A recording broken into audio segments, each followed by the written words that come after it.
Hello दोस्तों, आप कैसे हैं। मैं समझता हूं कि आप सब ठीक होंगे और आपकी पढ़ाई भी अच्छी ढंग से चल रहा होगा। दोस्तों, आज मैं फिर लेकर आया हूं मैथ के क्वेश्चन जो किसी भी एग्ज़ाम के लिए बहुत यूजफुल है। खासकर अभी जो बिहार एसएससी का जो एग्ज़ाम डेट दिया है 26 और 27 नवंबर, उस एग्ज़ाम के पॉइंट ऑफ व्यू से तो ये काफ़ी अच्छे हैं। चलिए देखिए क्वेश्चन क्या है। क्वेश्चन कह रहा है कि 120 आम बेचने पर एक फल विक्रेता को 40 आम के क्रय मूल्य के बराबर हानि होती है। यदि वह 600 रुपया का आम खरीदा हो तो उसे कितने रुपया की हानि हुई होगी। दोस्तों, ये इस प्रकार के क्वेश्चन बहुत संभावना बनती है आने को। देखिए, जब ऐसा क्वेश्चन रहे तो हम देखेंगे कि इस क्वेश्चन में लाभ हो रहा है या हानि। तो हम देखते हैं कि यहां क्या हो रहा है, हानि हो रहा है। कह रहा है कि 40 आम के क्रय मूल्य के बराबर हानि होती है, हाँ या नहीं। तो देखिए, हानि होती है तो हानि बराबर क्या होता है, फॉर्मूला आप जानते हैं कि हानि बराबर होता है जितना में हम खरीदे हैं, यानी कि क्रय मूल्य माइनस जितना में हम बेचे हैं। यदि जितना में खरीदे हैं और बेचे हैं उन दोनों को घटा देंगे तो हम क्या हो गया मालूम चल जाएगा, क्रय मूल्य हानि मालूम चल जाएगा, हाँ या नहीं। अब देखिए, अब हमें पढ़ना है कि हानि किसके बराबर हो रहा है। तो यहां क्वेश्चन है कि 40 आम के क्रय मूल्य के बराबर हानि होती है। 40 आम के क्रय मूल्य के बराबर क्या होता है, हानि होता है। तो यहां लिख देंगे कि 40 आम के क्रय मूल्य यानी सीपी के बराबर क्या होता है, हानि होता है। अब देखिए, क्रय मूल्य यानी कहने का मतलब हम कितना आम खरीदे थे। तो देखिए, 120 आम बेचता है।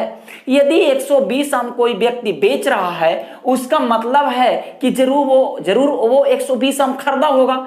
तो हम ये कह सकते हैं कि 120 आम का सीपी माइनस है तो माइनस लगा देंगे, और विक्रय मूल्य कितना बेच रहा है, तो 120 आम बेच रहा है। तो 120 आम का क्या हो गया, सेलिंग प्राइस एसपी, हाँ या नहीं। इतना तक समझ में आया होगा। अब देखिए, ये 40 आम का सीपी और 120 आम का सीपी यहां है। यहां देखिए माइनस में 120 आम का सेलिंग प्राइस, तो 120 आम का सेलिंग प्राइस इधर ले आवेंगे तो प्लस में हो जाएगा 120 आम का सेलिंग प्राइस। अब बराबर लिख देंगे। अब देखिए, 40 उधर चल जाएगा तो 120 सीपी में से 40 सीपी गया तो क्या हो गया, 80 का सीपी यानी 80 का कॉस्ट प्राइस, हाँ या नहीं। अब देखिए, ये तो कट गया, 0 से 0 कट गया। ये देखिए 2 चौ 8 कट गया और 3 चौ 12 कट गया। यानी कि अब हम यदि सेलिंग प्राइस और कॉस्ट प्राइस का हम रेशियो निकालेंगे तो क्या हो जाएगा, पलट जाएगा 2 अनुपात क्या हो जाएगा 3। बच्चों, अब देखिए, अब यहां क्या हो रहा है कि आपने तो खरीदा, कॉस्ट प्राइस का मतलब क्या हुआ, खरीदना। आपने तो खरीदा था 3 रुपया में और बिका कितना रुपया में, 2 रुपया में, यानी कि हानि तो हुई। मगर देखिए, क्वेश्चन कह रहा है कि यदि वह 600 रुपया का आम खरीदा होगा, यदि वह 600 रुपया का आम खरीदा होगा, तो यहां के रुपया के आम हम खरीदे थे 3 रुपया का, यानी क्रय मूल्य कितना है 3। तो कह रहा है कि, तो क्या कह रहा है, कह रहा है कि हानि कितना हुआ।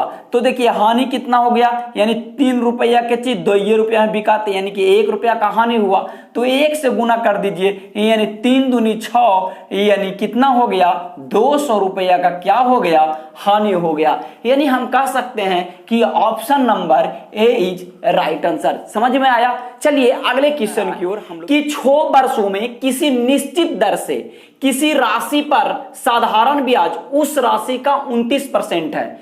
यदि मिश्रधन 2580 रुपया हो तो वह राशि क्या है।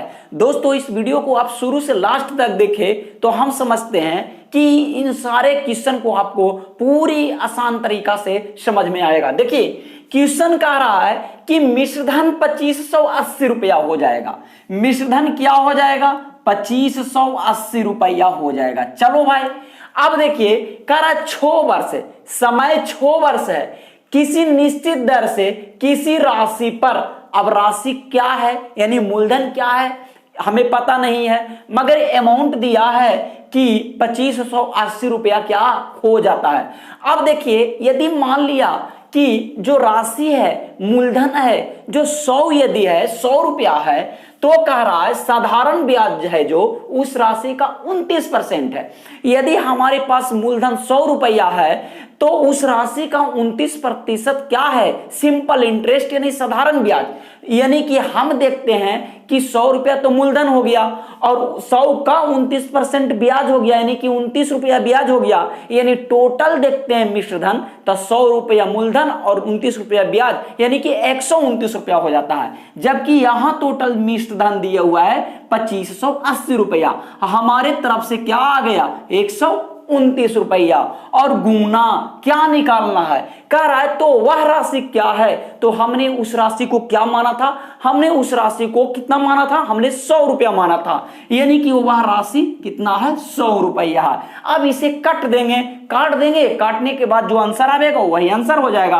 अब देखिए 129 दूना 258 यानी 20 मरतबे कट गया, हाँ या नहीं? यानी कि 20 पर कितना शून्य? 2 शून्य, यानी 20 पर 2 शून्य और यानी कि कितना रुपया? 2000 रुपया क्या होगा?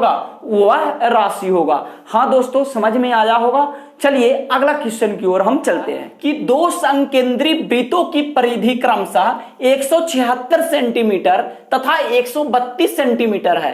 तो कह रहा है परिधियों के बीच की चौड़ाई क्या है? तो इस प्रकार के क्वेश्चन में हमें यह जानना होगा सबसे पहले कि संकेंद्रीय वृत्त, दो संकेंद्रीय वृत्त कैसा होता है। तो देखिए ये वृत्त हुआ, पहला वृत्त हुआ, ये वृत्त हुआ, और इसी के अंदर यदि एक वृत्त और बना दिया जाए तो ये हुआ दो संकेंद्रीय वृत्त। यानी कि इसका कुछ भी त्रिज्या रहा होगा, मान लिया जाए कि बड़ा वाला है उसका R1 रखते हैं और छोटा वाला के त्रिज्या हम R2 रखते हैं, ऐसा भी तो हो सकता है, हाँ या नहीं? अब देखिए क्वेश्चन क्या कर रहा है, यही दो संकेंद्रीय क्या है?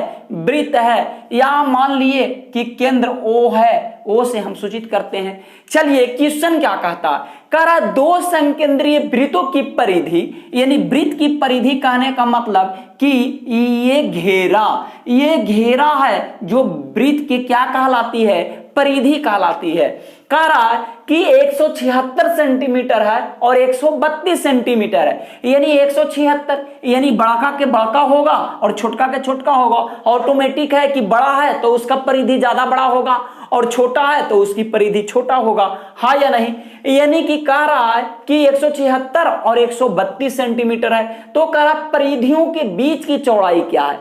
दोस्तों यदि हम क्या निकाल देते हैं, वृत्त की परिधि दिया हुआ है तो वृत्त की परिधि दिया हुआ है तो वृत्त की परिधि बराबर होता है 2 पाई r।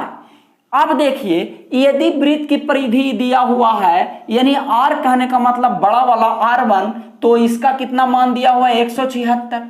यदि हम इसमें से R1 निकालने का मतलब है कि बड़ा वाला का त्रिज्या मालूम हो जाएगा यहां से यहां, उसी प्रकार यदि हम छोटा वाला के भी इसी तरह से हम त्रिज्या मालूम कर लेंगे तो क्या यहां से यहां, यहां से यहां, तो यहां से यहां दूरी नहीं निकल जाएगा। यही तो कह रहा है कि दोनों वृत्त की चौड़ाई ज्ञात करें, दोनों वृत्त के बीच का जो चौड़ाई है वो हमको बताइए। तो यहां से यहां निकल जाएगा, यानी बड़ा त्रिज्या में से छोटा का त्रिज्या घटा देंगे तो हमें दोनों वृत्त की चौड़ाई निकल जाएगा, हाँ या नहीं? तो हम देखिए वृत्त की परिधि 2 पाई r, यहां R1 है 176। अब देखिए 2 गुना 22/7 हम पाई का मान देते हैं और R1 बराबर 176।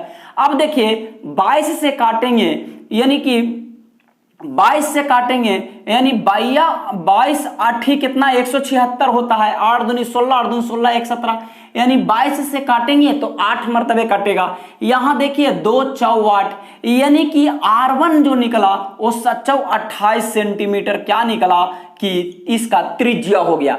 यानी कहने का मतलब दोस्त कि यहां से लेके यहां तक कितना हो गया? 28 सेंटीमीटर हो गया, हाँ या नहीं? अब देखिए उसी प्रकार हम छोटा वाला को निकाल लेते हैं तो इसका क्या होता है? परिधि 2 पाई आर और उसका कितना दिया हुआ है 132 दिया हुआ है। अब देखिए 2 गुना 22/7 गुना आर, यहां आर क्या है R2 है तो R2 देंगे है ना, अब बराबर 132। अब देखिए यहां से 22 छक बतील से 6 मरतबे कट जाएगा। अब देखिए 2 तिया 6 यानी कि R2 बराबर कितना हो जाएगा, यानी 21 सेंटीमीटर। हाँ या नहीं, हाँ या नहीं, यानी R2 बराबर 21 सेंटीमीटर, यानी कि यहां से यहां लेके कितना हो जाएगा 21 सेंटीमीटर। अच्छा अब बताइए यहां से लेके यहां तक बड़ा वाला 28 सेंटीमीटर है और यहां से यहां तक 21 सेंटीमीटर है, तो यहां से यहां तक जरूर होगा 28 - 21 बराबर 7 सेंटीमीटर, यानी कि ये कितना होगा 7 सेंटीमीटर होगा। हाँ या नहीं, यानी कि बड़ा वाला में से बड़ा वाला त्रिज्या में से छोटा वाला के त्रिज्या घटा देंगे तो इन दोनों को बीच की क्या निकल जाएगा, चौड़ाई निकल जाएगा। हाँ दोस्तों यही तो पूछ रहा था कि परिधियों के बीच की चौड़ाई क्या है, तो एक परिधि छोटा वाला का परिधि ये और बड़ा वाला का परिधि ये, दोनों को बीच की चौड़ाई कितना निकल गया 7 सेंटीमीटर निकल गया। चलिए दोस्तों आपको ये भी समझ में आया